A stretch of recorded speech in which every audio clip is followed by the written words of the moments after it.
Bem-vindos ao Medcast, o podcast da medicina. No episódio de hoje, antropologia nos serviços de saúde.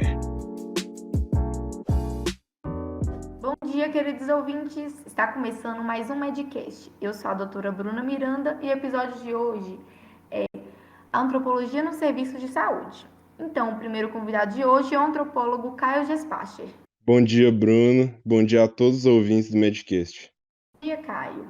Para darmos início ao bate-papo, você poderia nos explicar melhor o conceito de antropologia? Posso sim.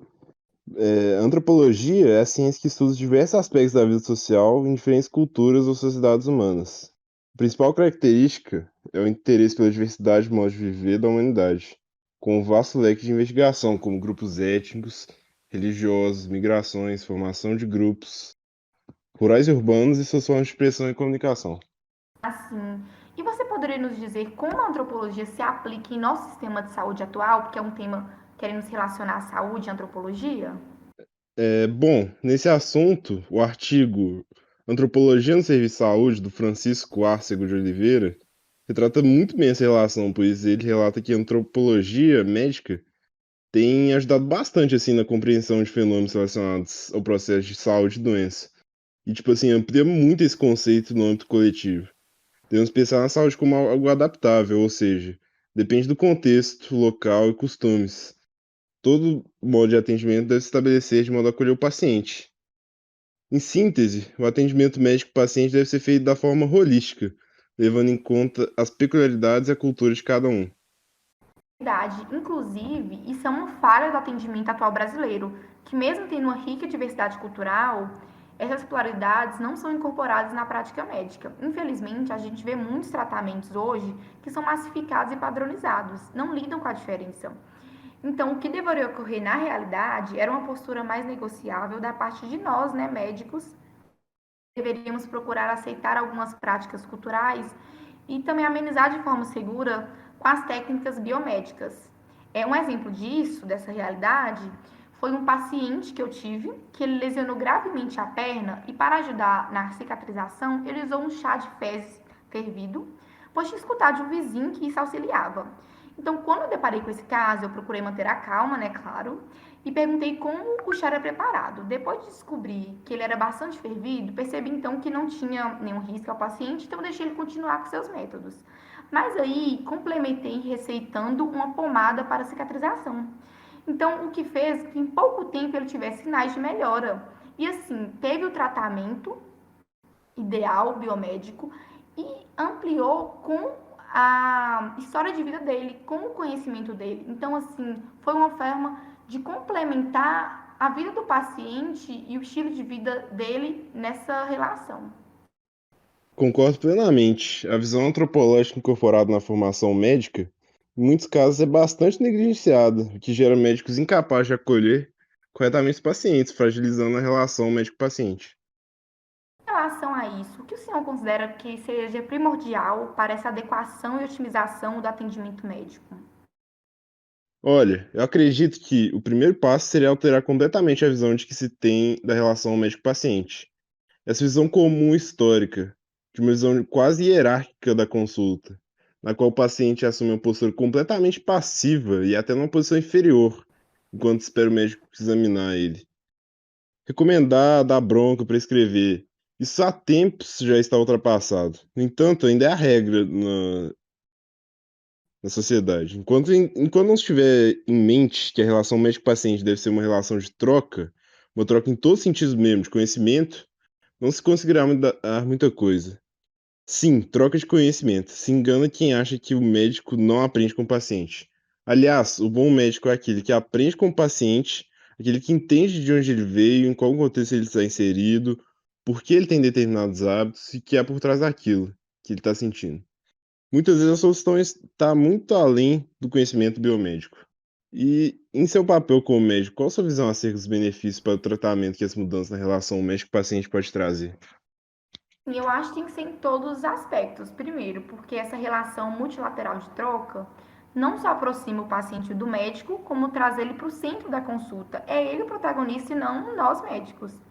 Dessa forma, se percebe um aumento de confiança do paciente, do profissional de saúde, ele se sente mais confortável para se abrir, diminuindo o constrangimento. Então, tudo fica mais fácil quando o paciente percebe que o médico entende a realidade dele e o contexto cultural no qual está inserido. O paciente se sente importante e valorizado, e isso só tende a acrescentar, principalmente facilitando a adesão ao tratamento, né? Inclusive, com o caso que eu relatei de um paciente, isso é muito comum e deve ser implementado por todos os médicos. Sim, sim. Inclusive, já nesse assunto, o livro A Colônia retrata muito bem essa relação da antropologia na saúde, em que se narra as experiências de uma profissional de saúde que atendia pessoas com lepra, que antes eram reclusas compulsoriamente em instituições chamadas leprosários, no interior da região norte do Brasil. E ao decorrer da obra, mostra muito bem como a doutora Maíra aprende com essas pessoas que foram estigmatizadas suas vidas inteiras e tiveram que passar por situações extremas, como por exemplo, o livro narra a situação de que múltiplas vezes tiveram que entregar filhos à adoção horas após o parto e outras coisas horrendas, brutais assim. E a obra mostra muito como que a relação médico-paciente vai muito além de algo mecânico e superficial.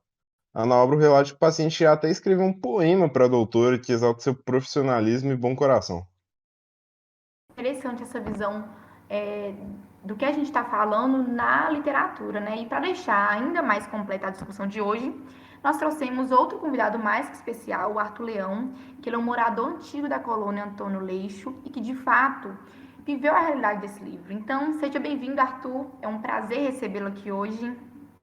Muito obrigado, o prazer é todo meu estar aqui. Então, Arthur, poderia nos contar melhor como é sua realidade na comunidade, sua relação com a enfermeira Fran e a médica Maíra? Bom, eu era criança na época retratado no livro, e muitos amigos e familiares relatam até hoje o atendimento humanizado realizado por elas. Meu avô, o seu Raimundo, por exemplo, foi um dos retratados na história. Ele teve muita dificuldade em aceitar as sequelas da doença, e até mesmo rejeitou o tratamento. Porém, a conduta delas foi essencial para mudar sua visão acerca do tratamento. Foi após uma das visitas domiciliares que tudo mudou para melhor. Legal. E como você acha que a ação da médica e da enfermeira pode ter auxiliado para mudar a opinião do seu avô? Bem, o acolhimento presente nas consultas, com toda certeza, foi um diferencial. Até então, os médicos que chegavam para atender na comunidade utilizavam apenas o conhecimento técnico, né, para realizar a consulta.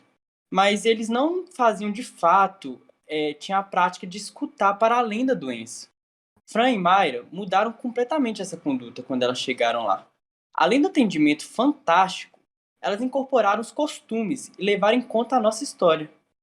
Com isso, todos os estigmas foram deixados de lado, aproximando os moradores cada vez mais e criando laços com as famílias. Sim, sim. Essa estigmatização vem ocorrendo desde tempos bíblicos. E, tipo assim, conseguir minimamente quebrar esse estigma de mais de 2000 anos é algo extremamente significativo para a humanidade. E é dessa forma que a antropologia pode melhorar a medicina, né? Tornando ela mais humana, o que é benéfico para todos. Verdade. O intuito de humanizar a medicina é esse: melhorar as condições de vida dos pacientes, superando barreiras físicas, sociais, além de estreitar, né, a relação entre quem oferece e quem recebe o serviço de saúde. Pois é, pessoal, a conversa tá boa, mas estamos chegando ao fim de mais um bate-papo muito interessante aqui no Medcast. Espero que a discussão de hoje tenha sido muito proveitosa para nossos ouvintes, principalmente aqueles que estão ou estarão interessados no campo da saúde. Também gostaria de agradecer aos convidados pela disponibilidade de estarem aqui hoje, agregando tanto conhecimento. Sim, sim, essa conversa foi muito boa e esclarecedora. Agradeço muito a oportunidade, a audiência e a atenção de todos vocês. Uma ótima semana a todos. Muito obrigado. Eu gostaria de agradecer a doutora Bruna, não é? E ao Medcast pelo convite. Hoje eu aprendi muita coisa nessa roda de conversa. Descobri que o médico tem que ter um papel mais humano nas consultas, tratando o doente ao invés de doenças. E além disso, tem uma noção de que a cultura é uma teia de significados. E o agente de saúde deve respeitar isso de cada paciente e trabalhar em harmonia para que juntos cheguem a um diagnóstico satisfatório. mesmo, Arthur. O atendimento deve ser centrado no paciente. E que bom que você conseguiu entender melhor essa estreita influência que a antropologia deve ter na saúde e como devemos melhorar o sistema atual brasileiro de saúde. Então, pessoal, espero que vocês tenham gostado desse episódio e nos dê um feedback sobre o que acharam, se já tiveram alguma experiência semelhante, através das nossas redes sociais. Esse foi mais um episódio do Medcast. Um bom dia a todos e até o próximo episódio.